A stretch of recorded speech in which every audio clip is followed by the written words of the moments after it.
Defense network computers. New, powerful, hooked into everything. Trusted to run it all. They say it got smart. A new order of intelligence. Then it saw all podcasts as a threat. Not just the ones on the other side. Decided their fate in a microsecond. Extermination. Welcome into Additional Group. This is a spoiler-heavy review show where you choose whatever film you want to watch. You talk about it.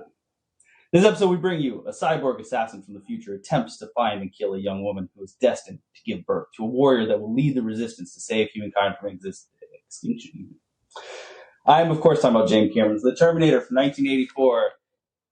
Before we jump into that, I should introduce the host. So, I'm Nick. I've been here with you. Today we have Peter, our wonderful co-host, resident Arnold Schwarzenegger expert. What's up, Peter? How about you introduce yourself?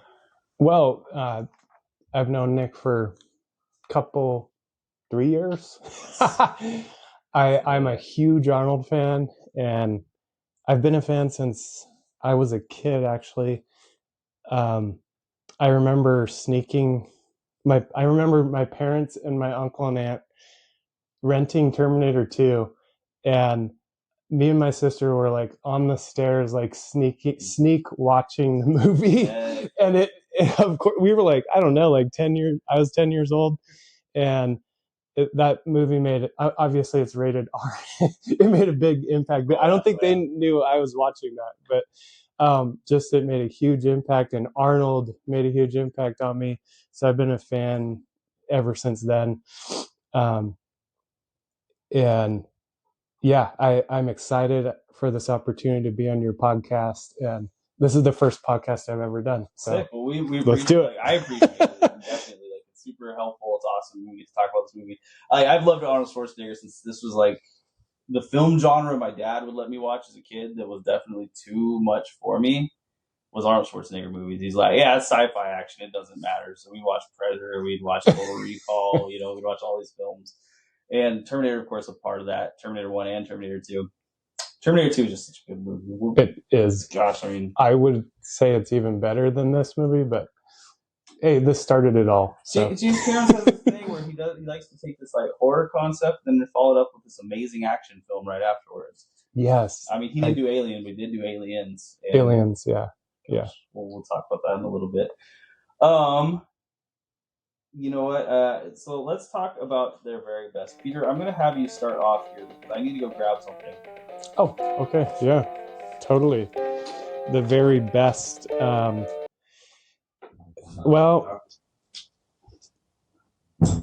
my very best memories of Arnold, I would say, are Terminator 2, and then I got into all the rest of his movies. So started watching all the 80s movies, and yeah, I started collecting every Arnold movie. So I'm pretty sure I have almost every Arnold movie on DVD or something.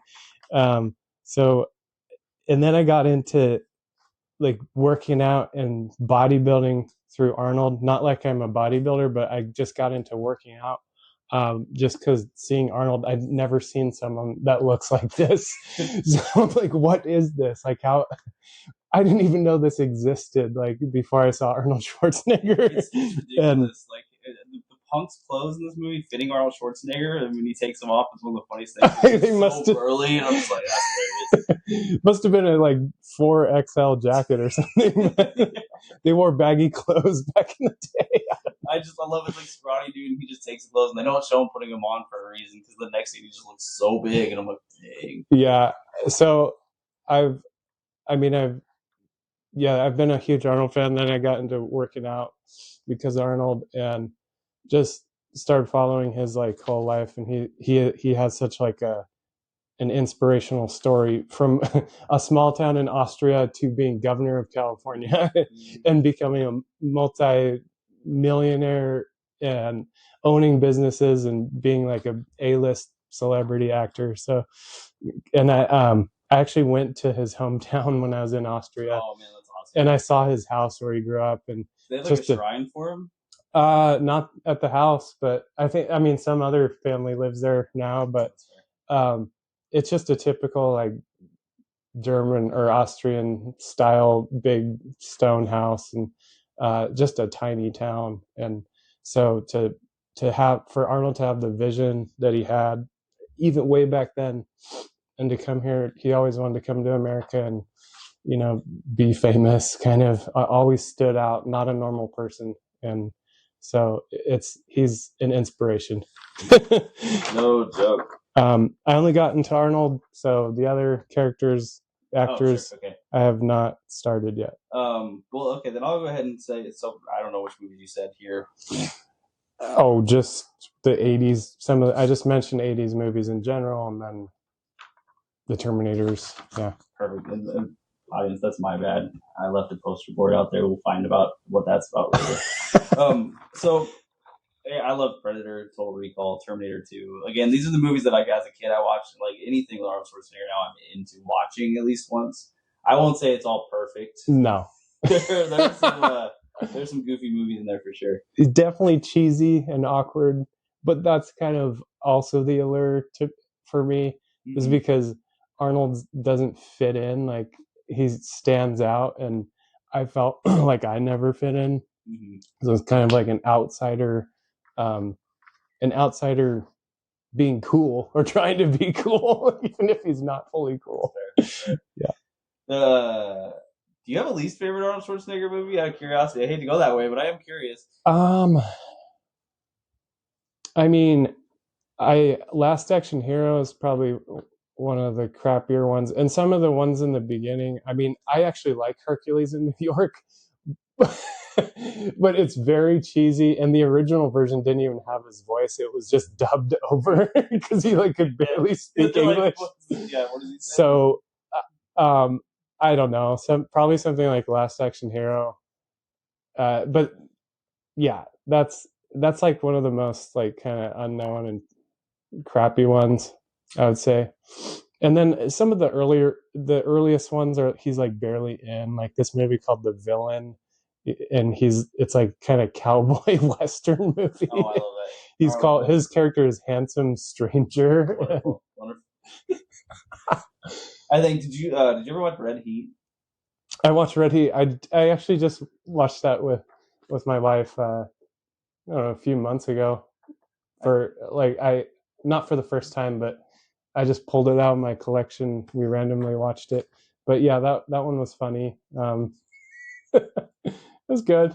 That one, I think, the only reason that I think this might be my least favorite is because of how excited I was for it. And it just ended up in that okay category. Yeah, it doesn't stand out to me. Like, I wanted to see working, the idea of like a communist working with a detective. Yeah, I mean, who is it? Jim Belushi. Yeah, I think so. He carries the movie more than Arnold does, which is surprising because Arnold's such a standout, like character, like personality. But that's when Jim Belushi is carrying the movie more, then you probably know that it is not his best work. I think, it was written in a way where they gave Arnold Schwarzenegger less character almost. Yeah. Let's talk about Linda Hamilton. So Linda Hamilton, she's famous, I would say, for a lot of different reasons, but I would almost say primarily for Terminator 1 and Terminator 2. That's the only place I actually know of her. That's fair. Is Terminator. Like, I see Linda Hamilton and I think of Terminator. I don't think of anything else. The only other movie that stood out for me with Linda Hamilton was Children of the Corn. I was reading that for preparation for this. I don't even remember that movie, so I don't. I'll have to watch it. In a really early podcast, I talk about Children of the Corn. The first movie is probably the worst. Children of the Corn? Yeah, which is weird. I didn't even know there were sequels. There's 8 of them. 8? What? The third and the fourth are actually good movies. It's one of those weird franchises where I'm like, first and second are... I don't like them very much. But then the third and the fourth, these are great movies. What happened? Surprising. Usually sequels are not as good. It's just one of those things. In this case, though, actually, I like Terminator 2 as a movie better. It's better done to me than Terminator. But also, they had a much higher budget. Budget. And like the cast for Terminator 1 is excellent. But whenever you can add Robert Patrick to an excellent cast, you made the cast better. Yeah. Robert Patrick is so underrated in my opinion. And just the technology, the special effects in Terminator 2 are, even though it's like it was in 92, so that's 8 years later, 7 years for production. It's just a vast jump with that T1000, the liquid metal. When I first saw that, I was like, oh man, that's the coolest thing I've seen in a movie, like at that time. Like it combined elements in different movies. I mean, if you think about like, it's not just now it's a robot that's chasing you, but it's a robot that can look like anything. Yeah, it's almost like form any like sharp weapon and stuff. Yeah, it can go through any locked doors, bars, whatever. There's no way out. A much more effective Terminator. Michael, I want to say Michael Bain. I'm not like 100% sure that's how you say his name, but I think so. Yeah, I think so. He's been in a few of these like action films. So the Terminator, of course, is going to be the movie that I think most people will know him from because this is his largest role in these films. Aliens, also James Cameron. He played Corporal Hicks. Oh, that's right. Mm-hmm. Yeah. Okay. And then there's a movie called Cherry Falls that if never heard people of it. haven't seen that, it's not exactly a great movie. It's like a murder. It's like a moody murder mystery film that's like about teenagers finding their way. It's starring Brittany Murphy. That gives you an idea of the sort of movie it is. Oh, so he's older. Yeah, and he plays the sheriff in that movie. It's not a Scream knockoff, but you can kind of take that archetype and apply it to this film. And so he plays the sheriff. He's a really important role in this movie, and it's competent. Yeah, not great, competent. Yeah. I don't know Michael Bain from anything but the first Terminator and the flashback scenes from the other Terminator movies. But he does a good job in this movie. He's the primary storyteller of the story in this movie. If it wasn't for him, we wouldn't know like what's going on. That's true. He plays a pivotal role in this movie, and it's crazy to think that they were going to cast Arnold as Kyle Reese at first, which would have been a huge mistake in my opinion. Can you imagine him trying to say Cyberdyne over and over again? Yeah, but just Arnold having like paragraphs of lines like, sorry Arnold. But in 1984, maybe not for you. You watch this film and think about his accent for a little bit. It's not quite there yet. And then James Cameron. So we'll talk about James Cameron a little bit. So he's, of course, must be one of the highest grossing directors of all time, if not the highest grossing director of all time. I think Avatar is the highest grossing movie of all time, which beat out Titanic, which was the highest grossing movie of all time. Those are both James Cameron. Yeah. He has a just crazy history. You go to the bottom and see everything. Easily my favorite films by him are both the first Terminator 1, Terminator 2, and Aliens. Yeah. Did you like Avatar? It was all right. I'll have to see the newest one. I haven't seen that one yet, but Avatar was all right. I'm not as much into the full CGI movies. Yeah. I mean, there's live people in that movie too, but I don't know. It just didn't. It's a movie that I don't just pull off the shelf and watch again. Let's say that much. Don't feel bad. I asked you first because I didn't want to go into it heavy if it was weird. I couldn't. Like Avatar was again the CGI thing. It's so boring for me because the stakes are just so different. Like I love special effects, but all CGI just feels like a video game happening in front of me. Yeah, I mean, I like real actors and faces and emotion in movies and film. Film. Mm-hmm. Acting. The thing about Avatar that got me was that they advertised that as a fully 3D movie when it came out. I think I did watch it in 3D. I think I watched it in 3D IMAX. Yeah. And then I remember going to it and like nothing happens in 3D. They're just like, it's good for the texture of the film. And I'm like, oh, you guys got one over on us. Yeah. It wasn't like stuff jumping out so much as I remember as some other 3D movies I've seen. It was texture. But wasn't it one of the earlier 3D movies? I'm not sure. It depends on how you look at 3D. I mean, we're not talking about Michael Jackson, was it Universal Studios? Where you get the red and red No, and yeah. blue glasses on the ride, like the Michael Jackson You know, Thriller they had ride. like the old Friday the 13th that was in 3D and the Jaws 3D movie, you know, like, but the new wave of 3D movies were like, we finally perfected it. This was, I think, like the big one. Okay, And I yeah. remember everyone was really bragging about like how it added, again, I'm gonna just keep saying the word texture because it was so frustrating. Because they're like, it adds texture and it adds details. And I'm like, okay, sure, but like, Not enough just to, watching a movie also adds texture. yeah. Not enough to justify like putting on the 3D glasses. But I'm sorry, James Cameron. I'm not trying to hate on you. No. You have a phenomenal filmography. I mean, I'm pretty sure this movie was pivotal in starting his career, because before this, I mean, he had movies like Piranhas 2, or I don't know what was before that. I just know of that movie because that's the movie where he was filming, where he had the dream to create Terminator. See, I haven't seen Piranhas 2. I have not either. It does not sound like a Oscar-winning movie. No.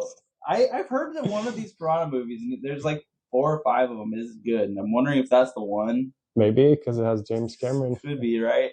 But they sound awful, and I know the newest one is not the one because it's really bad. Yeah, I haven't kept track.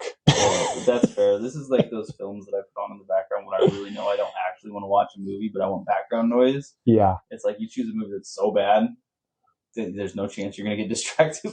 Yeah. You're not missing anything. Yeah, exactly. So let's just jump into the movie. You feel good about that? Yeah. All right. So the movie, of course, is James Cameron's 1984 Terminator. It is starring Arnold Schwarzenegger as the eponymous Terminator. Linda Hamilton plays Sarah Connor, the mother of the unborn John Connor. Michael Baines, Kyle Reese. I didn't write down his official title or his rank as the military member. Did you catch any of that? I wouldn't blame you if you didn't. I don't know if they mentioned the rank. I did not catch that. I think he says it's the Sergeant. psychologist. Yeah. Sergeant Reese. I have no idea. Lieutenant. I'm not sure. Does it matter? It doesn't. It really doesn't. It doesn't. Lance Henriksen is the other most famous person in this film, playing one of the detectives. But realistically, the roles that matter are the Terminator, Sarah Connor, and Kyle Reese. Everyone else is kind of just there to move along plot. That's the trio. Mm-hmm. Yeah. So we'll just talk about this movie first. It's like a bit of like a thriller and horror film, and action, of course. So it starts off with Sarah Connor living her. No, it doesn't really start off with that. It starts off with this crazy future war going on. 2029. Mm-hmm. Yeah. Which, hey, 2024. Get ready. It's 2025 even. See, I'm a year behind. Yeah, 3 more years and we're gone, folks. I think Reese in the movie said, in 40 years this will all happen. And I was like, 40 years is 2024. Yeah, so it started. And actually, it kind of makes sense because we are seeing the rise of AI. And this is one of those, I don't know if it was the first movie to address this type of thing of the dark side of AI, but the entire movie premise is the dark side of AI. Mm-hmm. And this was back in 1984. So to me, it probably is one of those, because computers were just starting to become more than just an entire room and kind of off limits thing to the general public. They were entering more the mainstream in the 80s. And so this may be one of those first visions of AI going bad. Which is entertaining because, like, in the 80s, it's like you had a lot of these cyberpunk authors writing books about the future of technology, whereas where are these guys now? Making movies about this. Like, I think the 2 largest movies, I'm going to skip a generation here, is the Terminator series and then The Matrix later on. The Matrix, yeah. There's a handful of movies in between that, of course, don't get me wrong, but those are the 2 movies I think that addressed it most popularly. Mm-hmm. In very different ways. The Terminator's like, hey, so they're going to destroy the whole entire world and kill all humans. And the Matrix like, why would they kill all humans? Yeah. They'll use them as an energy enslave them. Yeah. Same idea. And for that purpose, I'm going to go off on the craziest tangent I've ever gone off on. Here we go. I can't think of a better time to bring this up. I'm going to move this over just a little bit. If you don't mind holding that for just a quick second. Oh, yeah. Okay. Bear with me, audience, or don't. If you're listening to the podcast version of this, I'm going to talk about what I'm seeing here. So I've made a chart. And this chart is about AI and where we're at right now. You can read if you're watching the video. If you can't, it says Skynet, how we got here. And I'm going to show you, okay? Because now that we're in the future, 40 years in the future, I'm going to show you some of the cool stuff that's happening. So we've got ChatGPT, we've got Google AI, we've got Grok, we've got all these like chat bots that we talk to. We invited them into our heads. They know all the questions they have. They know all the answers that we need. We give them everything we want. Alexa, home speakers, Google Echo, whatever. Spotify, music listening platforms. Pokemon Go even, which Pokemon Go is a game. But they're collecting your data. Everywhere you point that camera, they're collecting that, and they're making a geospatial map that is created by AI. We invited them into our homes. Yes, we have. Einstein, this is a Salesforce AI. You don't think that they're collecting it? We invited them into our companies. Doge. Someone might get mad at me for this. It's fine. Doge is using AI to decide what regulations we need, what sort of jobs are applicable to the current government that we have, what will help out the people the most, what is the most quote-unquote efficient. We invited them into our government. Finally, we invited them into our war. I have Skynet here, but Skynet's really just a stand-in for places like Anduril. You see that? That's crazy. It's a drone sniper rifle. Whoa. That's AI-controlled sniper rifle that can just fly anywhere and shoot people. That is crazy. Shield AI. That is a part of an unmanned aircraft that just decides where bombs should be released, and it's all AI-based. Ooh. Helsing. This looks like it should be from one of the Terminator movies. It does. But it's just a flying drone that can shoot guns. Oh. And then, of course, I have the actual Skynet vehicles here. Yeah, the HK. Those are just the next line. The Terminator T-101. Okay, thank you for listening to my TED Talk. That was great, Nick. Thank you. Sorry, I've railed on and on about AI and for jobs. I just, AI can be a wonderful tool. Yeah, it's this timeline from this movie where Kyle Reese says 40 years is the beginning of this. It perfectly aligns with what is actually happening right now with the rise of AI. 40 years after this movie was made. And we haven't reached the singularity point or whatever, or where it becomes self-aware. But this is a possibility. And so this movie is more relevant than it ever has been, I think, right now. 100%. I mean, I'm not going to go off on a whole political spiel here, but check out the nukes that are being owned by Palantir, the AI company. Oh, yeah. Anyway, but that's it. Yeah. I'm that. This isn't the place. I had to go off on this little. It's not conspiracy theory podcast. Yes, it's not. This just gave me a good little vehicle to get this out of my system.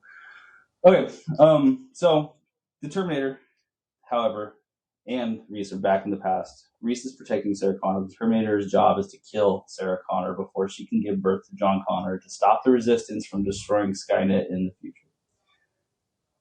What unravels is just a cat and mouse chase of sorts of the Terminator continuously finding ways to figure out where Sarah and Reese are at and then just stalking them relentlessly. I think Reese says it part of the film. He says it will never stop until it kills you. You can't kill it. Yeah. You need help. Everyone in here will die if you don't, and that's when he's in the police precinct. When we get the famous line, there's 30 cops between me and you. Yeah. Don't worry, you're safe here. Mm-hmm. I counted how many cops they killed. They killed 24 cops. Oh, so not all. Yeah. And I noticed the psychologist, Dr. I forget his name in the movie. Cyberman. Dr. Cyberman. The only reason he's even in the second movies and doesn't get killed then is because he leaves right as the Terminator walks in the front door and he just opens the door for him and like walks out. Luckiest man in the movie. Straight up. I love the criminal psychologist role. He's such a Yeah, and I also love the police lines in the movie between the two detectives, or the chief and the detective. I don't know if he's a chief, um, but it's just like classic like cop like banter. I really love the line, or when the the main cop. What is his name? Like Vukovic. No, not Vukovic. The other guy. Traxler. Traxler. He's like, when they find out about the killer killing multiple Sarah Connors, so they have a situation on their hands, like maybe a serial killer or whatever. He just starts getting nervous, and then he he he's like, "I need a coffee," and he grabs a coffee, and Vukovic says that coffee's 2 hours old, and he just starts drinking it, and he doesn't even listen to him. He's like, "I put a cigarette out in that coffee," and then he's like, "Where's it?" He's like, "I need a cigarette," but he already has one in his hand, like smoking it. That little scene is probably the best cop scene that I've seen, because it just humanizes these guys in such a quick and easy way, and I love that I put a cigarette out in it line, because it's almost so throwaway. Yeah, they don't really like focus on it. No, it's like under his breath almost. Like he's like almost getting back at him, just like, because he Traxler doesn't, he treats Vukovic as a subordinate. You can tell. So it's almost like Vukovic getting back at him, just like under his breath, muttering, "I put a cigarette." It's so funny. I really enjoyed that little bit. So we get like a bunch of car chases, and so many car chases in this movie. It's wild. Yeah, and they're all really well done.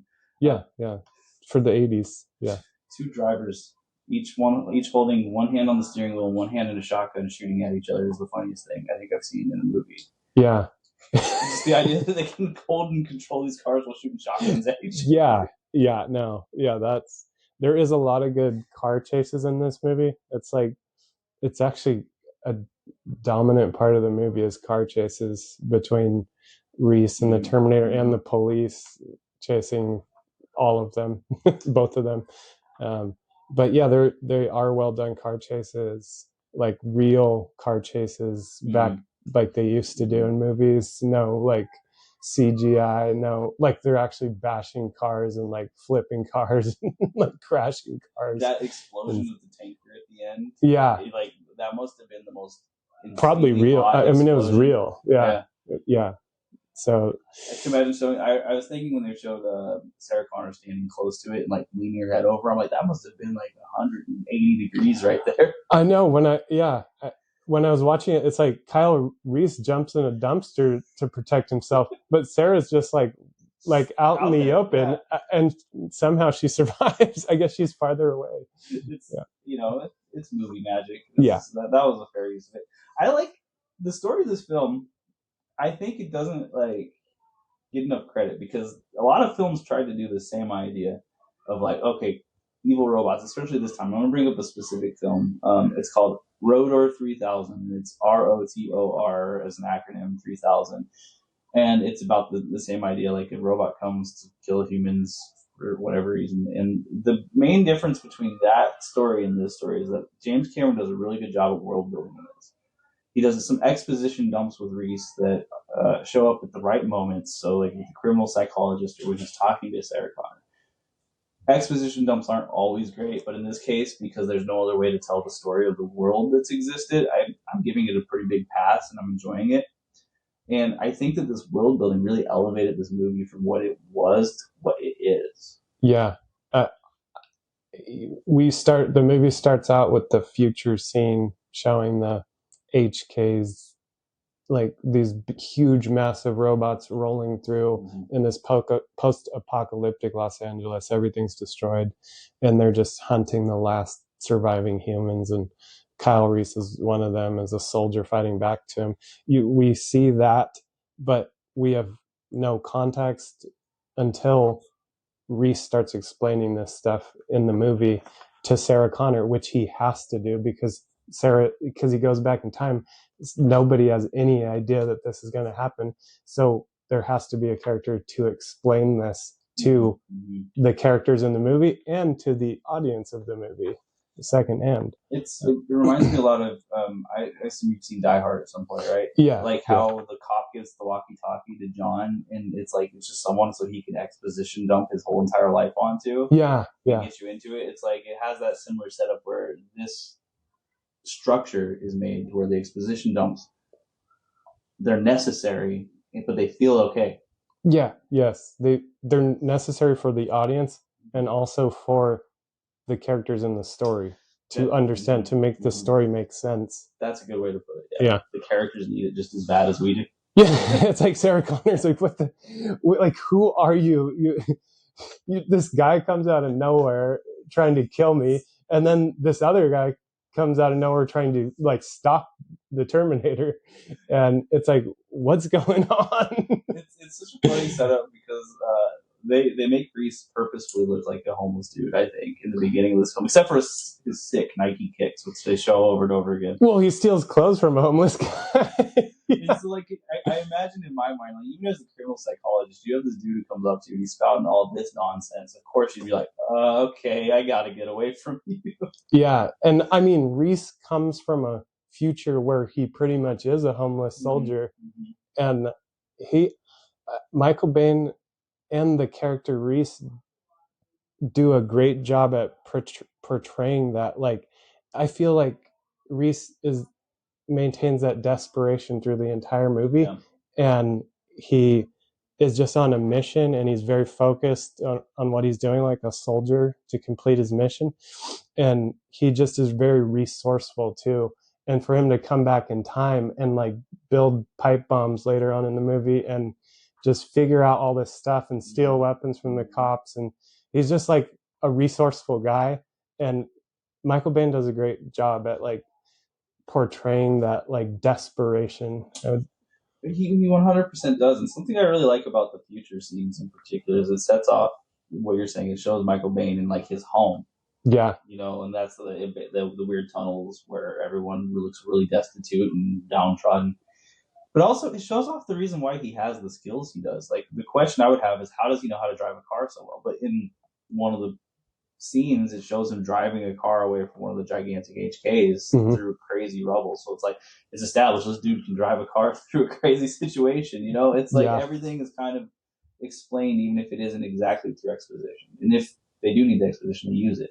Yeah, he pretty seamlessly blends in 1984. Even the hair. But I think that's just the hair that everybody had. No one knew any other hairstyles besides a layered like waterfall of like the perfect Van Halen, like David Lee Roth like hair or something. It's great. Yeah. No, I love it. So the story of this film it really elevates the whole movie. I mean, this is a film that, like, if you break it down to what it really is, it could be a competent horror movie without being exceptional, but just those extra layers on top of it make it an exceptional story to me. Like, I really love what he did with those extra layers, because it goes from crazy stalker dude who's following you and will stop at nothing. Like, we've seen this in even modern horror films, like It Follows. Actually, I mean, I was reading up on this movie, and Cameron was inspired by John Carpenter, like Halloween. And if you think about it, Michael Myers is the Terminator. He's hard to kill, and he's relentless, and he just wants to kill like whoever. And it's very similar character. It's like a slasher movie almost, except also a sci-fi movie. And that sci-fi element is, again, I love a good slasher film. So this is even hating on slasher films. This is what I think takes it from great thriller to just great movie. Just combining those two, sci-fi slasher, is a cool combination. I can't think of another sci-fi movie that's like that, like a sci-fi movie that is a slasher movie too. Maybe, I mean, Predator is not that, because the Predator is there to hunt like whatever. It's not like he's not targeting the people per se. Maybe Predator's a hard one for me, because I don't know that it counts. Like it's an alien, so it should, but I don't think it really leans too heavily into the sci-fi. No, yeah. An Alien, like it doesn't explain any of the stuff that's explained in the future movies, like the Yautja or like what the role of the Predator is. That you don't know anything about the Predator. It's just this alien showing up in our world, like our Earth, and the movie takes place on our Earth, and and that's what I would say is even like it highlights the difference between the Australia. You have Predators. I love that movie to death. Hence the shirt. Yeah, like I love that movie, but it doesn't hit as heavily in like the just great movie. It's a great horror thriller movie. Yeah. I'm saying that, man. I love the Predators. So it's not as complex as this movie. This movie opens up all kinds of questions about the future, like we're talking about AI, dark AI, and then time travel too. That's a huge element of this movie, and whereas Predator is a much more simple movie. If you have a chance, this is something that really like got to me.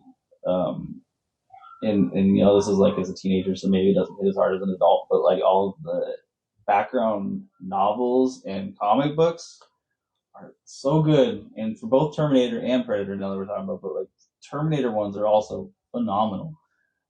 I've read some Predator ones, but not the Terminator ones. The Predator ones were cool. I used to have some Predator comic books, I'm pretty sure. I have a few of the Dark Horse ones hanging around. Yes, they're so cool. They're so cool. But okay, back to Terminator. I could talk about that forever. So the story on Terminator, I just love it. I have a hard time digging into any plot holes. The only thing I think I could say that felt ham-fisted was the romance between Sarah Connor and Reese. It's not that it didn't need to happen, because we needed a way for John Connor to exist, and we needed a way for those two characters to bond. I can see that, but it just felt like it didn't really fully earn it. Yeah. They're just like, okay, well, now that they rented a hotel room together, clearly they're just essentially a family. Yes, and there's the cheesy line that Reese says to Sarah, like, I've come across time for you, Sarah. I've always loved you, or something to that effect. And it seemed to me it came out of nowhere. He was just, because he had a picture of her, he fell in love with her. That's with a picture. And the movie's so fast paced otherwise that it's almost seems forced, like they're forced to fall in love. And so that part is awkward to me as well, the love story between them.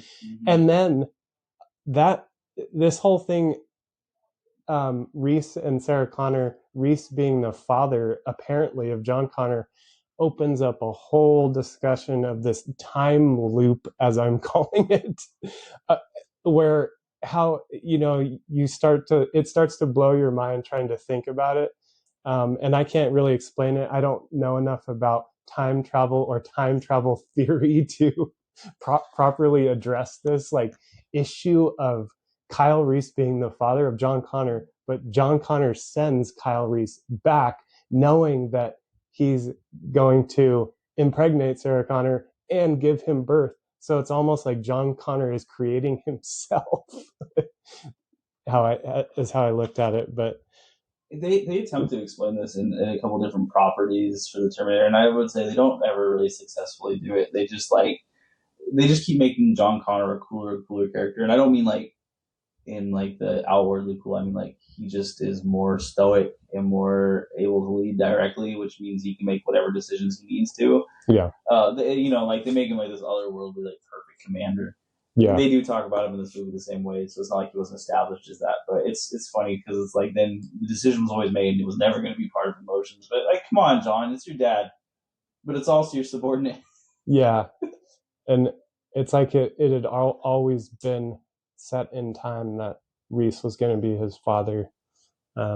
It's just crazy because the knowledge of John having the knowledge of that in most time travel discussions would alter the future. Mm-hmm. So it just gets difficult to piece that together mentally. That part for me. My only thought I have on this is that I don't know how many multiverse theories there were at the time. Yeah. So I this is maybe like hand waving a little bit, but I could think that like for maybe this time period, that even time traveling, everything kept the same timeline regardless. Yeah. That there was only one true timeline in this original idea, and that whatever happened just only impacted the future. Mm-hmm. Yeah. Which, like now we've seen multiverses and everything, because the idea, again, like you said, doesn't really make a lot of sense. It doesn't. You couldn't just affect the future by being in the future by going to the past. Unless you could, I don't know. I'm not an expert in this or philosopher in time travel, so I'll just leave it at that. I would say, I'm glad this movie didn't go too hard into it. Yeah, it's not like, it is a main part of it, because they come back in time to kill Sarah Connor, to prevent John Connor from being born, and because he's the one that stops the machines. But it's not so important to understand this for the movie to get a good feeling from this movie. It's 100%. It's probably good they didn't go too far into it. Let's move on to acting a little bit. So the acting in this film, I don't know. I have a hard time really picking anyone apart as not great acting, because even I would say the one glaring part that you'll get to this film is Arnold Schwarzenegger's accent just isn't there all the time. But he's the Terminator, so robotic movements and kind of forced conversation doesn't feel out of place fully. No. Yeah. And he's, he does a great job of being menacing. I think about the scene where, and this is a stunt double, but where he jumps over the cop car on fire and loses his eyebrows.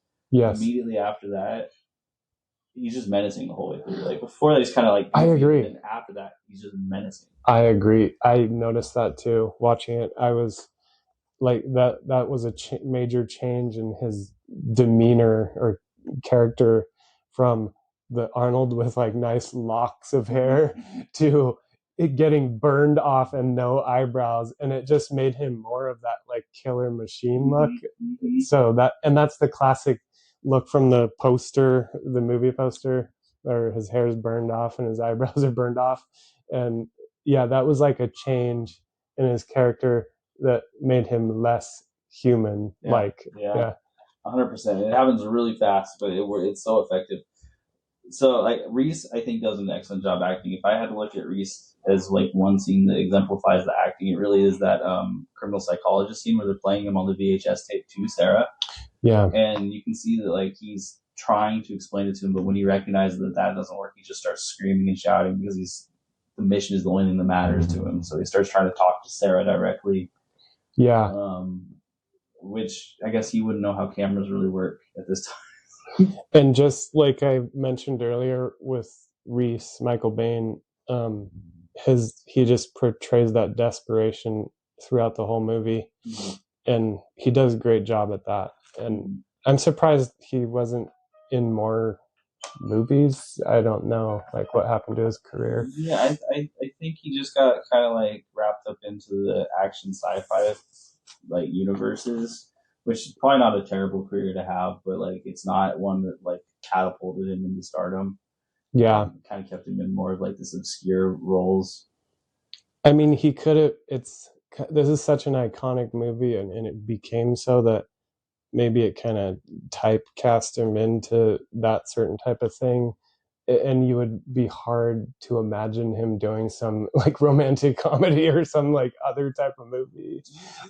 That Michael Bain is angry at James Cameron for killing his character in the first movie. Somewhere out there, Michael Bain has just been secretly. That's a good question. Yeah, he could have made a lot more money on the other movies too. Terminator 2 was so good, and I didn't get to be a part of it because of you, James. There was only the flashback in Terminator 2 of the video that was in Terminator 1. Every single time Michael Bain hears someone say Terminator 2 is the better movie, he just silently throws a dart at a James Cameron poster. Yeah, possibly. But we talked about Arnold. So when I was doing research for this movie, Arnold was originally considered for Kyle Reese's role. And in my opinion, that would have been a huge mistake. And James Cameron thought so as well. I think this was the production company that was pushing that. But Arnold at this time could not speak that great of English. And there are so many lines for Kyle Reese that it would have just it wouldn't have worked. It just would not have worked. Yeah, it would have been cumbersome, and you would end up with another Hercules in New York situation. Yeah. Like, oh my God. The voiceover. We gotta overdub someone else. Yeah. And so I was reading about this when Cameron saw Arnold, and Arnold was actually more interested in the villain of the movie, the Terminator, and he was telling Cameron ideas about like his ideas of how the Terminator should be. And Cameron, like during some interview or when he was auditioning kind of Arnold or in a meeting, he's told Arnold to stop talking, and he just started sketching Arnold's face and then the cyborg face, and he came out of that with Arnold would make a killer Terminator. Like, and it was true, and it was the best decision that he made. For both of them, Arnold Schwarzenegger and for James Cameron. And it's crazy to me because it seems kind of obvious at this point that the hulking gigantic dude would be the better robot than the stoic else. Austrian bodybuilder that can actually, and it makes even sense with the endoskeleton, because you'd have to have this, you can't have just some skinny guy with that machine underneath. You need this flesh to cover this huge machine. So it just makes total sense that Arnold is the Terminator. Thank goodness that James Cameron has sense. Yeah, and I thought, are you going to talk about the character, the acting, and then me, or do you want to? Just talk okay, back and forth. Mm-hmm. Arnold, great job as the Terminator. Obviously, this set him on. This took his career to the next level, pretty much. Perfect person to be the Terminator, and he does just such a great job at being robotic. There's the scenes where you just see his eyes looking back and forth, scanning everything like a machine, and just the rigid way that he walks, anyways, this bulky dude. It just, he's perfect for this, and he doesn't have to say many lines, which a machine wouldn't need to say lines anyways.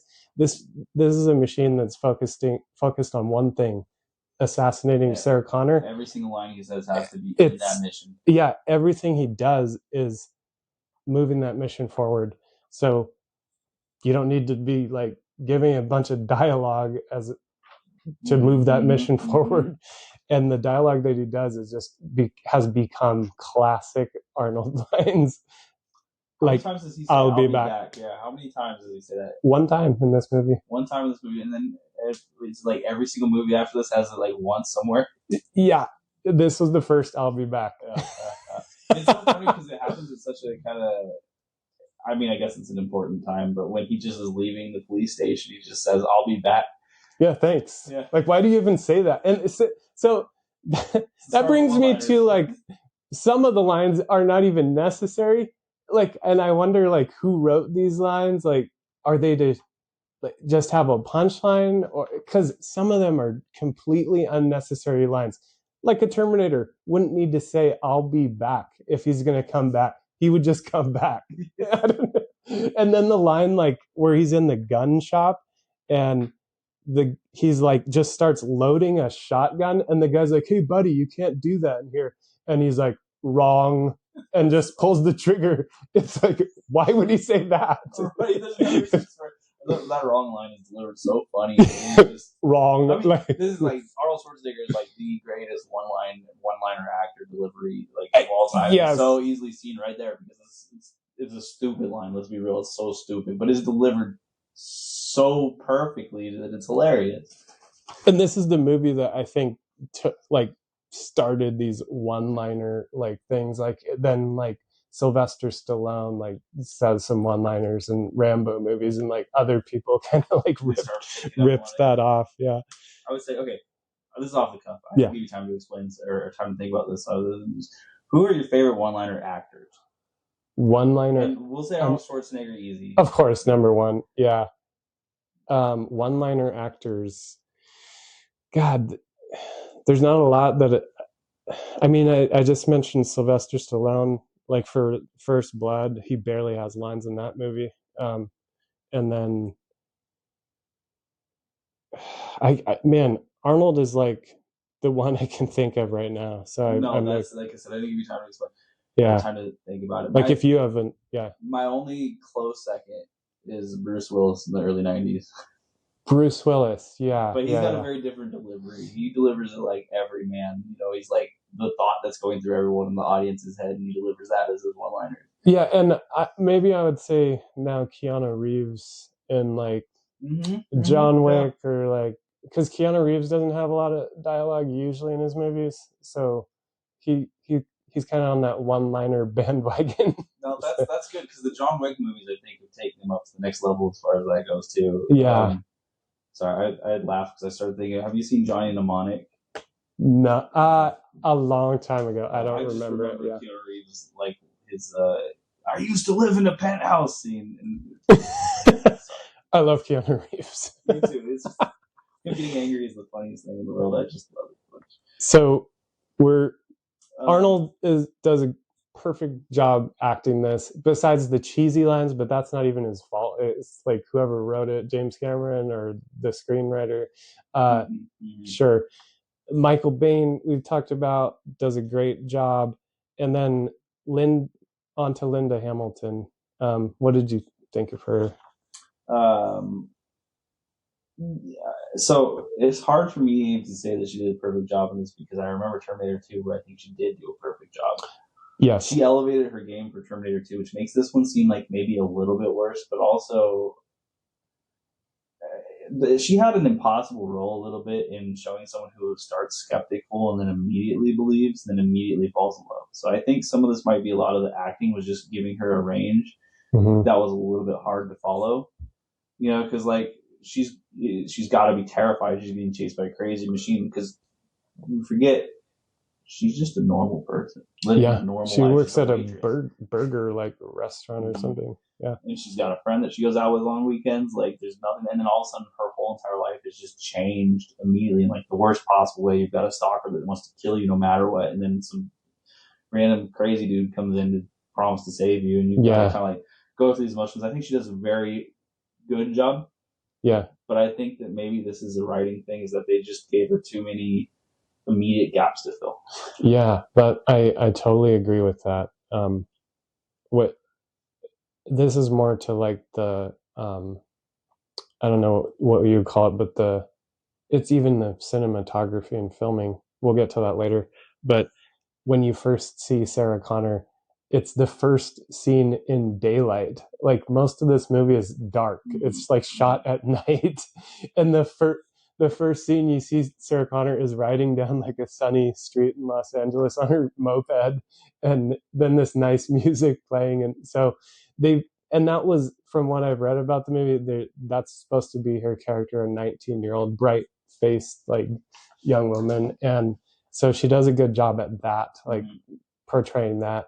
And like you said, she does much better in Terminator 2, but that's due to the storyline in Terminator 2.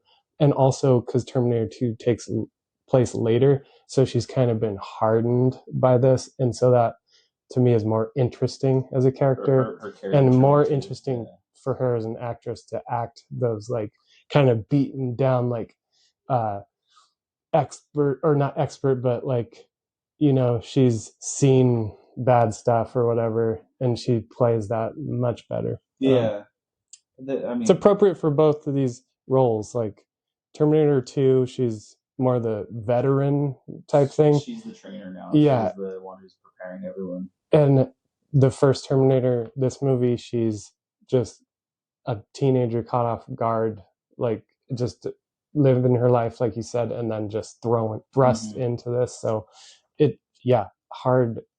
hard thing to act. Like that crazy expanse that you have to go through. Like I think the one time where the only real gap I could say that I can specifically tell you is when they're under the overpass after they ditch the car in the forest, and she does the whole there, just talk to me, and like that one was the one where I'm like, they needed this for the exposition dump for the characters to make sense. But I thought that the writing in that particular scene was just kind of like too quick. Especially because Reese had just been shot.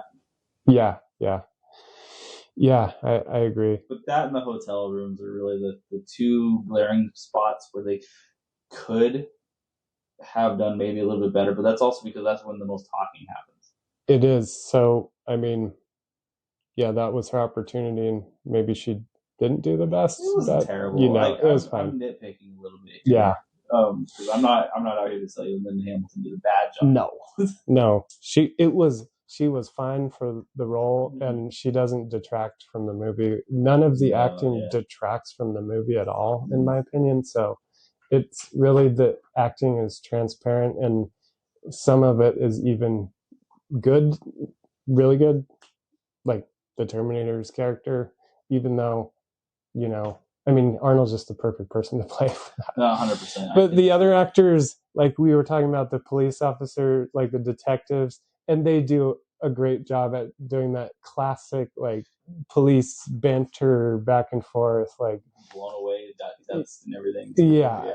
Lance Henriksen and what's his name, Paul Winfield. They do a great job at just doing that classic cop, like just talking crap to each other and brushing off the reporters and everything. Yeah. I'm thinking one of the weaker acting parts happens right at the beginning. The punks aren't very believable, and I love Bill Paxton to death. I love Bill Paxton to death, but man, like his tread face or whatever you want to call him. Oh, that was great. Yeah, like I love him, but that acting was pretty bad. That was like it was hammy though, and I think it was supposed to be. Yeah. That's actually, I wouldn't say it's one of my favorite scene in the movie, but we'll get to that. Yeah, I don't really have a lot of notes on any of the rest of these characters. I think Michael Jordan did a wonderful job. You have the trio, and that's the most important. Yeah. Everyone else is like here or there. 5 things you likely did not know. 1. This is Arnold Schwarzenegger's favorite film. He said that this was his absolute favorite film to actually film, and that he still likes it the most. Wow. Makes a lot of sense if it springboarded his career. Yeah. And at first, I mean, I was reading at first, he was not impressed by the script, and he thought it was just going to be like a B movie. And so he took a chance because he didn't think it was going to impact his career either way, like if it didn't do well. But apparently it really worked. It blew up, yeah. Heck yeah. You can go ahead for your number 2. I was reading about like who they were going to cast as the Terminator. Originally it was not Arnold, and they went through a few people, and I was surprised to find out that they were considering O.J. Simpson. And then they X'd O.J. Simpson out because they thought he wouldn't be a convincing killer, ironically enough. That's wonderful. That's good. Did The Naked Gun come out before this? Or after this? I think after. Yeah, I think after. Yeah.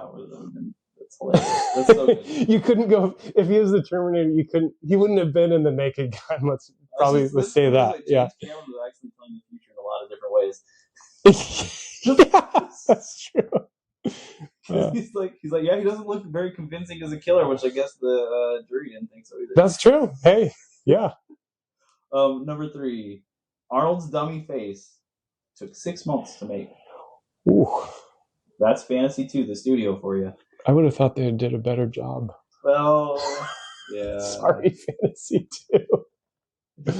I'm trying to think. Did his mouth move during any of the dummy scenes? No. Okay. Yeah, it was. Had like his head on a stick. It's like a mask, or not even a mask. It was just like a dummy head. I'm pretty sure. It's so funny. Yeah. This is early '80s special effects, and we've seen better in the early '80s. I mean, I think this is the same year The Thing came out, and I'm going to judge every special effects against that. But it was still pretty iconic. Yeah, I didn't realize it took 6 months to make that. That's pretty crazy. One of the coolest things I found out about this movie is the entire inspiration for this movie was from a dream that James Cameron had, apparently while he had a fever dream, and he dreamt that there was some sort of mechanical or metallic robot holding knives, like coming after him, like just half of a robot. And so you'll see the end of this movie has that pretty much exact thing, has half the cyborg coming after Sarah Connor and Kyle Reese. And so that was just cool that this movie came from a dream that James Cameron had, which is pretty cool, like connected to the dream world. And that's awesome. Yeah, foreshadowing like AI. I mean, not all the details of AI, I don't think, came in from his dream. That was probably created later, because James Cameron apparently had a science fiction writer friend, forget his name, that he stayed with at his house to like write this story. So that probably had some influence. And then he said he was influenced by some Outer Limits episodes. And then Mad Max 2, The Road Warrior, okay. Awesome. Which makes sense for like the car chase and like that type of thing. He saw that car, he's like, I could do that with a robot. Yeah. But so I found that very interesting. That's came from a dream. Keep your dream journals. Yeah. Number 5, Peter Kent, Arnold's stunt double. He met during this movie, and they worked together for decades. This was a stunt double that just stayed with him after this until like they're in the early 2000s, I believe. Oh, yeah, I didn't know that. And the stunt double for Arnold had to do a lot of work. So good job, Peter Kent. Yeah. Did he have to work out? They just did this clever shots some bodybuilding. It's okay. You're only going to be on screen for 2 seconds. Just wear your suit and go out there. They padded his jacket. But like the one scene in this movie, I think that you definitely saw Peter Kent is when he was jumping over the burning car. Yeah. Because they do that really fast. You don't see any details of his face. That's always a stunt double. That's how you know. Yeah. But yeah, so those are the 5 details you may not have known. So let's talk about cinematography and creativity. Now, the creativity I know is a little bit more nebulous. Yeah. But like when I think about it, I specifically think special effects and maybe like setting idea. And I'll just start off with saying the special effects in this film, besides maybe some of the stop motion stuff, are wonderful. Yes. It's just, especially when you consider the age, like it is hard to think now versus then, but I always try to put the time frame in perspective. Yeah, 41 years ago. Yeah. I mean, and they are so cool, especially with whatever. I want to say it was just like a stand prop when they would zoom in close on the Terminator as he's walking through the factory. Yeah. And not the stop motion shots. Yeah. There's a very clear difference between the two. No, and that was a problem I had with this, of where they're going in between the stop motion and then the live model that live they model had. Looks so good. It looks so good, the live model. I wish they could have like had kind of like some animatronics, better animatronics, or like robotics, some like of the tracking shots even. Yeah. So that was a problem I had with it, where it's going back and forth between the stop motion and the live like model. And but I thought that the future scenes taking place in 2029 were good. Like they were good. You had the lasers, which were cool, and then you had the models of those huge HK robots. Yep. And the whole model like that they're rolling through. It looked fine. I know you could do it better today with computers and stuff, but it's hard to say. So I mean, like I'm sure they were using miniatures, especially for the flying vehicles, but they were doing it in such a clever way. It all reminded me, funny enough, of like laser tag, honestly. Yeah, and the sounds like yeah. I was like, man, this really makes me want to play laser tag. Yeah. But like that's not a negative on this. This is just awesome. It had a certain like feeling to it, Yeah. Very in place for the time, but yeah, cohesive too. Like the tone that they had in the future it's dark, everything's destroyed, it's bad, and then even when they show the house, like not the house, the dwelling quarters. Yeah, everything's dark. Still bad. There's there's skeletons everywhere. It's just it is cohesive always, and even throughout the later movies, it's like the same scene in the future. I really love the 2 little kids that it looks like they're watching TV. Oh yeah, and they're just staring at a fire inside the TV. Yeah, just that was a nice touch. Right. Like they're still glued to the television in the future. There's just nothing on it now. Yeah, that was the creative like little shot right there of that.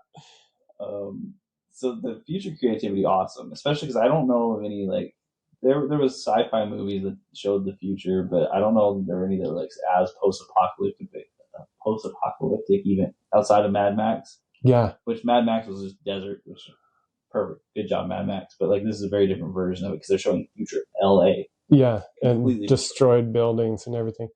And I imagine it was always dark in the future because of the nuclear fallout. Yeah, there's no lights, no city lights. I mean, and yeah, the fallout in the sky. Yeah, you're right. Yeah, because it's funny. Just to segue this for a second, like the Matrix also talks about the same thing that the robots drop nukes and it blocks out the sun on accident, and that's why they need human batteries. It's like so this has been a consistent idea that robots don't need sun, so they turn it off.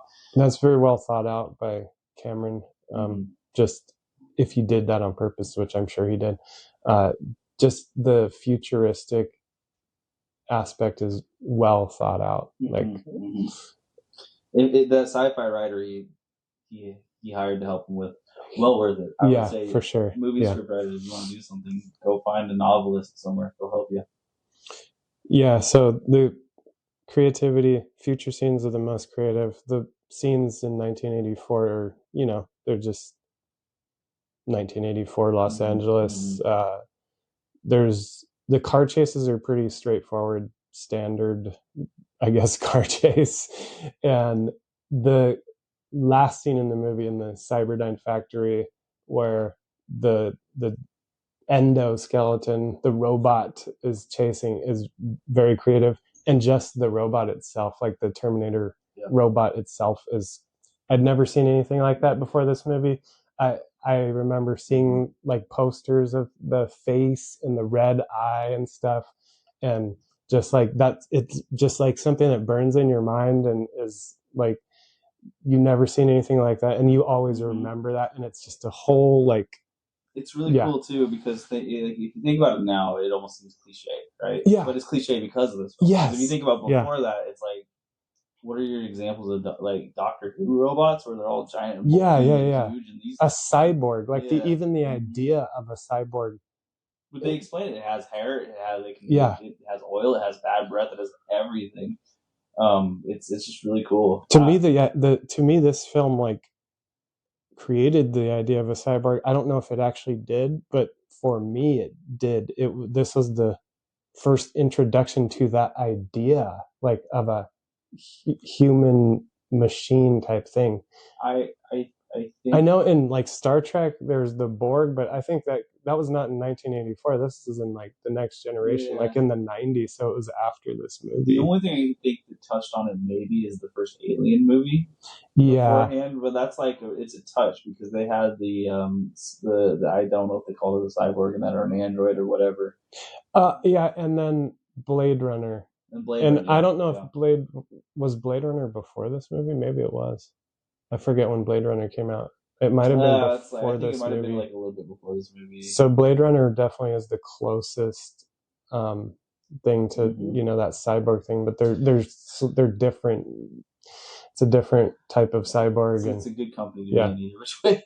Yeah, Blade Runner. Exactly. Blade Runner, one of my favorite probably versions of creativity in this film are actually like more like the body horror stuff, which it's not necessarily presented that way because it is a cyborg, but like when he's fixing whatever's wrong in his arm and he like opens up his arm and you see the mechanical working. Yeah.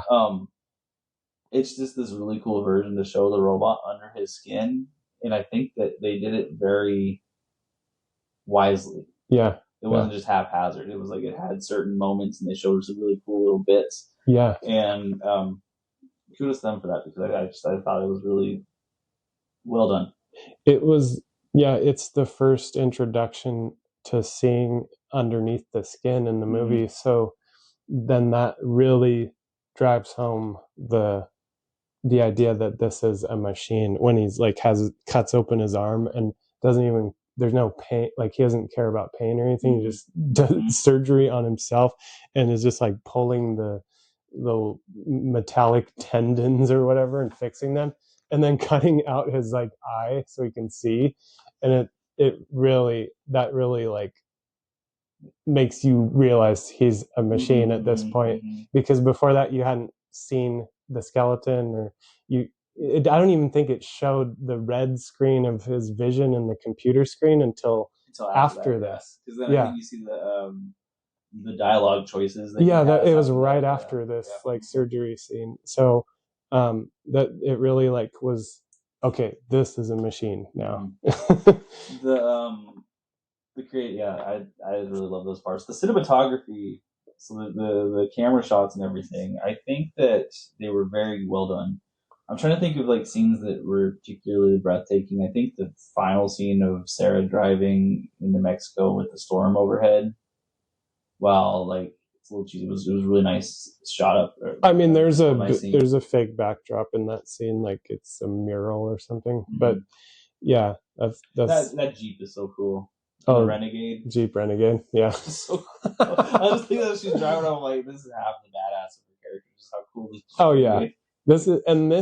The Sarah Connor in the end of this movie is what she's going to be in the later movies. So it kind of already introduces that character, or the evolution of her character. She's on her own. She's got to be ready. She's gonna be ready. It's not just about has to be. She's going to be ready. Yeah. And she'll take whatever steps she needs to. But I thought the cinematography was fine. It wasn't anything that was jumping out like some art film, or like, really hugely creative in the way they filmed it or the angles or anything. But it was good. I mean, the car chases were done. They were good car chases. I liked the car chases. It was fast edits back and forth.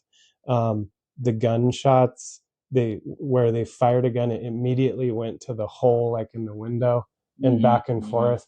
That was a little fast and jumpy, but it worked. And then the future scenes, I mean, those are not so much about camera work, but just the content, like the models that they were shooting. The only things like we mentioned earlier are the transitions between the stop motion or the dummy and then the real face. I thought there was a really bad transition when he's doing the surgery, and it shows the dummy like with the eye cut out, and then he puts on the glasses, but they put the glasses on the dummy, and then it just, next scene, it's Arnold with the glasses on.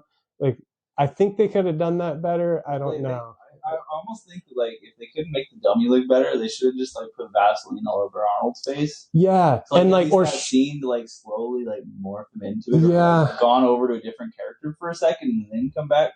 Yeah, like you said, the stop motion may not have been terrible, but it was that juxtaposition between stop motion.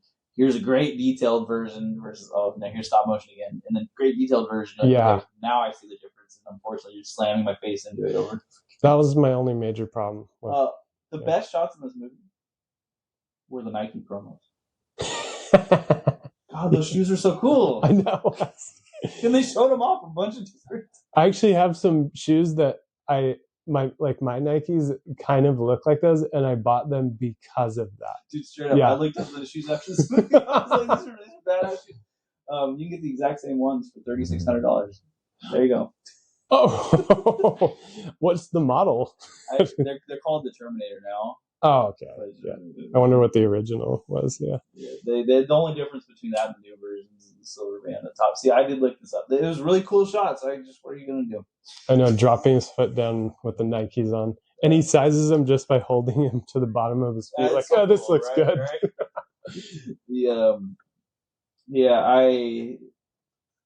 I was looking at my notes here because that's usually how I write down all the scenes I thought were the coolest. The dueling drivers of shotguns is, again, just the craziest car chase I've seen, but it wasn't necessarily the cinematography, it's just the idea of it. I mean, if we're moving on to three favorite scenes, my favorite scene is in Tech Noir, which is the nightclub that Sarah Connor goes to kind of like get into a public space where she might feel safe, but that proves not to matter at all to a Terminator. Yeah. He doesn't care about being arrested or facing the police or anything.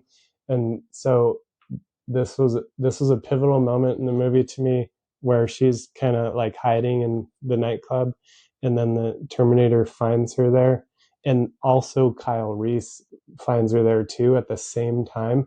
And the Terminator, right when he locks onto her, right when he sees her face and knows it's her, because they know what she looks like from her picture and everything.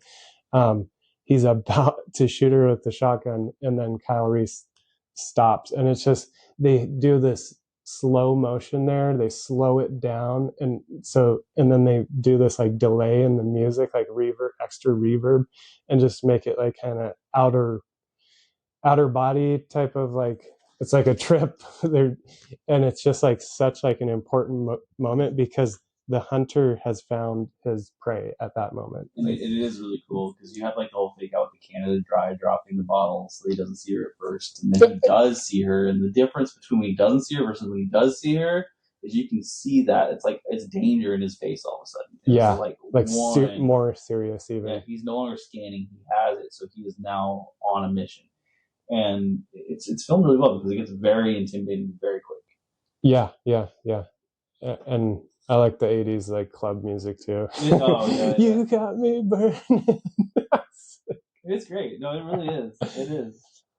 Go ahead and run through your scenes. Yeah, I have that scene as my number one, and then the self-surgery scene I love, because that, like we talked about, shows you the machine, and it's a visually stunning scene where this guy's cutting his arm open, and like I hadn't seen that in a movie before this. I mean, I know there's like gore movies and everything, but that was just so like visually striking. And then cutting around the eye, so you see that iconic red Terminator eye for the first time. Very cool.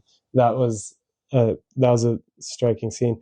And then of course the final chase scene through the factory, where you have the endoskeleton, coming out of the flames and then chasing them through this factory, and then half it gets blown in half, and it's still coming for her. And that was obviously will never stop. Yeah, it's like, this is a Terminator. It's never going to stop. Even half of it's blown off, and it just keeps coming. And that's just like the peak of, the action, peak of the chase. Yeah, like you've reached the penultimate moment, and they know it and show it. Yeah. We have a very similar top three. So like my first favorite scene is the Terminator pulling his eye out, just because no matter how long it has been since I've seen this movie, I can immediately picture that in my head. It's just the most striking moment for me, as far as like when this movie, like we talked about, turns a little bit. He becomes, now he's fully machine, and you see it because there's no person that would ever do that to themselves. No. And then it shows the red eyeball afterwards, which is striking, but it's just that immediate, like, oh my god, what is he? Oh, that's right, he's a robot. Yeah.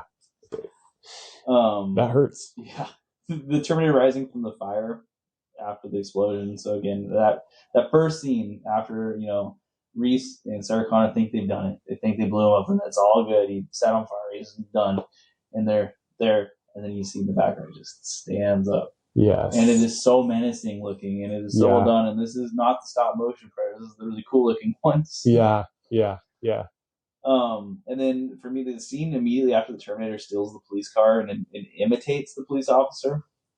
And the reason being is that you have that Hunter finds his prey scene right before this in Tech Noir, and then you have the chase that establishes he got shot by a shotgun. But as soon as he imitates the police officer, you get really the full breadth of how he can get into any scenario. Now you see it. It's not just that he can run through and walk through any of these police officers or any of these physical confrontations. He's also smart enough to make his way through, I don't want to say disguises exactly, but he can now infiltrate social hierarchies that will allow him to continue to find. So you can go almost anywhere in the world, and he'll still find a way to get to you. Yeah, it adds more complexity to this like hunting machine that's not just, holding a gun and chasing you physically. He's also impersonating people, and like Also the scene he's looking through the phone book, using the phone book to like find her, Mhm. and because there was addresses in phone books back in the day, I guess. Searching And her apartment to find her ID to yeah, make sure it was her that he killed. yeah, and so it adds like intelligence to this machine. I totally agree. It's something.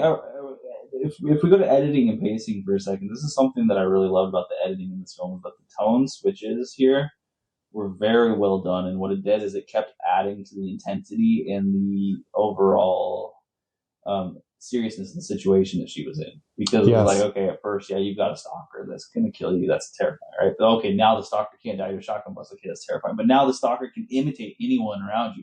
That's terrifying. Yes. Okay, and now the stalker can even lose limbs and still keep chasing you. There's no way out of this. And then on top of that, it shows him going. It shows this phone book. Like he already went to number one.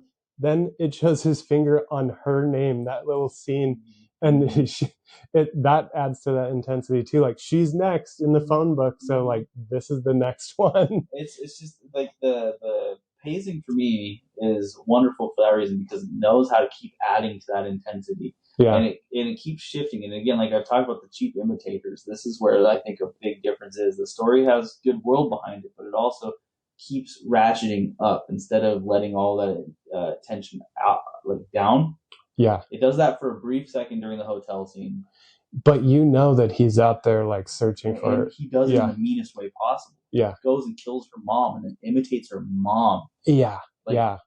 We have that tension release immediately to be ratcheted right back up again to show that like, oh, no one is off limits for this guy either. He doesn't care if it's a mom. He probably wouldn't care if it's a kid. He doesn't matter at all. That's true. This movie maintains that like fast pace and that suspense. I mean, it's the entire movie is suspense. Like it starts out just because the score, and we'll get into that. The score from the beginning, like the music in the movie sets this like dark tone and suspenseful, ominous tone that carries through the whole movie. And every time the Terminator's in a scene, the music changes to the dark, like metallic, like very low frequency, like dun dun dun sound. I love it. I love this score in this movie. Yeah. I think we were talking about before we started recording this that I don't think the score works in any other sort of movie, but it works perfectly in this film. Yeah, like it's got that sci-fi and horror thing going for it, and it's like so fast paced in certain parts, and then the other parts it's got that sad military sounding like the main theme that you listen to. It almost sounds like this is a military depressing funeral. You know what I mean? Like this is all lost. But then it's got this little bit of high notes just to give you hope. Yeah. But I think you wrote down the name of the composer, right? Brad Fiedel. I'm not sure how to pronounce his name, but yeah, he did TV music before this, and he gave James Cameron a tape for this somehow, and they listened to it, and then they were sold on it pretty fast. But yeah, it's all done on synthesizers, the score, so it's perfect for like the futuristic. And this was 80s idea, futuristic.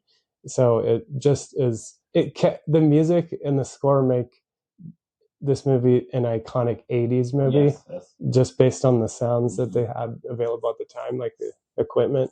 But it just adds so much to this movie as far as suspenseful sound and ominous sound and just this dark tone of the movie. And that's what I think they were trying to do, and it does it perfectly. I couldn't think of any other soundtrack or type of instruments, like if they had violins or like classical. I mean, you couldn't do it. You have to have this like synthesizer, like electronic sound. Yeah, 100%. I love the soundtrack in this film. I think it's phenomenal. It's nearly perfect. My only complaint with sound in this film is like similar to a movie like Escape from New York, right, where the soundtrack is wonderful there as well. The soundscape sometimes is just missing noises. I just assume this is an early 80s thing. It's really hard to match sound effects with what's going on screen. It's a relatively minor complaint because like if the movie's good enough, it doesn't matter, but there'll just be times where like footsteps are inconsistent or like door slam or whatever. But like that's You probably didn't notice that, and if you didn't, it doesn't matter. It doesn't matter so much. Like the score overpowers those deficiencies, and I mean, yeah, the sound effects are not as quality as they are obviously today, but that's okay. Sign of the times, I guess. I mean, okay, and that leads us to our reviews. Unless you have any other parts that you specifically want to bring up and talk about. I love this movie. It's one of my favorite movies of all time, and I am just glad I got this opportunity to review it with you. Yeah, Nick. I mean, I appreciate it. I mean, we're happy to have you here. Gosh, I gotta get a pair of those shoes. I used to have the glasses, the glasses that the Terminator put on, the gargoyles, but I gave them to my coworker. I used to have them right up here, but yeah, I could have been wearing them right now. I think you can still get them. Gargoyles. Gargoyles. Okay. Yeah. Okay. The Nike shoes, they're still called the Terminator. So yeah. Okay. Oh, I wanted to say one other scene that I liked was the beginning scene when the Terminator walks up naked to the punks, and just he doesn't give a shit about being naked. He doesn't care about this group of guys. He just wants clothes to blend in, because somehow he knows that I guess you're supposed to wear clothes with proper etiquette, but that just sets the tone of this like killer machine that's nothing's gonna stop him. These guys like pull out all their knives and stuff. They stab him, and they stab him, and he just punches like up into the rib cage of one of the guy and lifts him off the ground, and then pulls his fist out like covered in blood. And it's just like, oh my god, this like is an inhuman. This is how you tell it's not a human being. Like that. This is like, oh my god, what is this? Of that, I like that they did the two separate entry scenes, because the way the Terminator shows up curled into a ball, perfect, not worry about anything, to where the way Reese shows up lying on the ground like in pain and clearly like moaning from the pain that he just felt. Exactly. You can immediately tell, oh, he's a human. Yes. Mm-hmm. Yeah. Yeah, and Reese carries that pain through the whole movie. Like he's always in pain of some sort. Like just keeps getting shot. He's like messed up the whole movie, which is another good part of Michael Baine's acting. Like just being in pain and messed up, but powering through like a soldier. Like he does a great job at that. They couldn't have chosen a better Reese, really. Yeah. I mean, really. But yeah, we'll get to the ratings. I'll go ahead and go first.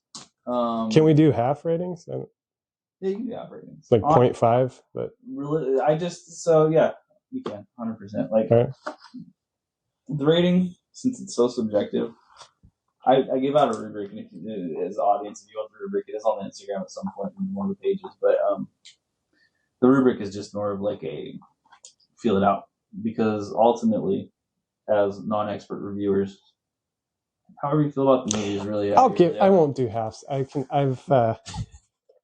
decided. Okay. I'll start off here. For me, I'm going to give the story a 5. I love the story of this film, and it is really what elevates it from the rest of its competitors. The acting, I'm giving a 4. That's not to say that any of it is particularly bad. There's just areas where I could have seen slightly better.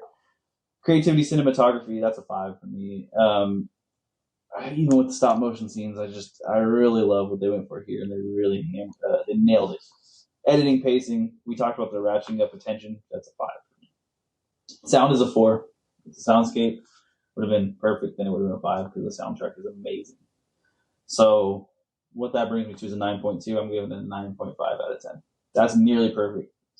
Just remember that. I think that's the highest score I've given a film. So excellent movie. Nice. 9 point. So for mine, I give the story a 5. It's a great original story as far as I know. I mean, from a dream, and James Cameron worked with another guy, but he wrote and directed this movie, and the entire story is contained and explained in the movie. So you're not really guessing about too much, and it's just laid out, and it's such an original story. It's really cool. So that's excellent. The acting, I'll give it a 5. I was 4 at first, but for this movie, it's not like an acting heavy movie, like a dialogue movie, and it's more character acting. And so Arnold obviously does the excellent job at making you believe he's a machine. That may have to do with his personality anyways, but he's cast like perfectly for this role. Michael Biehn does a great job at being the beaten down like soldier that's desperate, and then Linda Hamilton does a great job at being the bright-faced young woman that's just caught off guard by everything. And then we talked about the police officers and the minor characters, and they all do just a good job. You're not like, nothing's like taking back from the movie. Cinematography and creativity, I give it a 4, just because, I mean, the cinematography is not groundbreaking. The creativity is pretty good, but we were talking about some of those like effects problems, and this just may be based on being in 1984, but just compared to like today's movies, I guess I shouldn't really do that, but there's even better movies back in, I would even say like Aliens is or Alien is probably better, Aliens in that regard, for effects and just like cinematography and everything. So I'll give it a 4. Editing and pacing, I thought that was, I'll give that a 4. It's a fast-paced movie, and it is edited quickly, like there's shots back and forth and very fast edits, which maintain the speed of the movie. It does slow down some when it's Reese and Sarah Connor for the love story, and so which is a good break. It's a nice break, but I just wouldn't say this is like, I can't give it an excellent. It's just not like the perfectly edited movie, I think. I mean, and some of the scenes we were talking about the stop motion, and in between that and the real models are a little abrupt for me to give it a 5. So I'll just give that a 4. The music and sounds, for the music and score, I give it a 5. For the sounds, I agree with Nick, and it's a little, the sound effects aren't the best in the world. So I would probably give that a 4.5. So let's see, we have 10, 14, 18. It's like 22.5 out of 25. Yeah. So you're probably like a 9, I would guess. Because I was at 23 out of 25. I ended up with 9.2. So I'm a 9. Yeah. There you go. Perfect. 2 9s. Yes, 9.2 and 9. Check it out. That's awesome. Like, if you haven't seen the Terminator, first off, you shouldn't be listening to this. You just spoiled the whole movie for yourself. But if you have seen it, my guess is that we're going to be hard pressed to find someone who disagrees strongly on just how well done this movie is. I would be shocked personally if you said this movie sucked. I haven't met a person that said that. No. Even my wife, who's not into like sci-fi much, she likes the movie. Janice was like in the room with me. She was doing work while I was watching the movie, and she kept looking up and pausing and staring at it. And I'm like, "That's how you know it's a good movie." You can't take your eyes off it. Yeah, that's true. Distracting. Peter, thank you. Thank you, Nick. Yes, it was awesome. Happy that you joined. Yeah, it was great. It was fun. The next movie up is going to be Near Dark by Catherine Bigelow. I forget the year. That's starring Bill Paxton and I think Lance Hendricks. And Catherine Bigelow is James Cameron's wife. I didn't do that on purpose, but then I realized what happened, and I'm fine with that. So next will be Near Dark by not by James Cameron, but Catherine Bigelow. Check out Catherine Bigelow's her work. If you're unfamiliar with her, she's done so many strong films, and she's still doing strong films. Zero Dark 30, I believe The Hurt Locker might be her. Oh, yeah, those are good. Yeah, so that son of a bitch took my pants.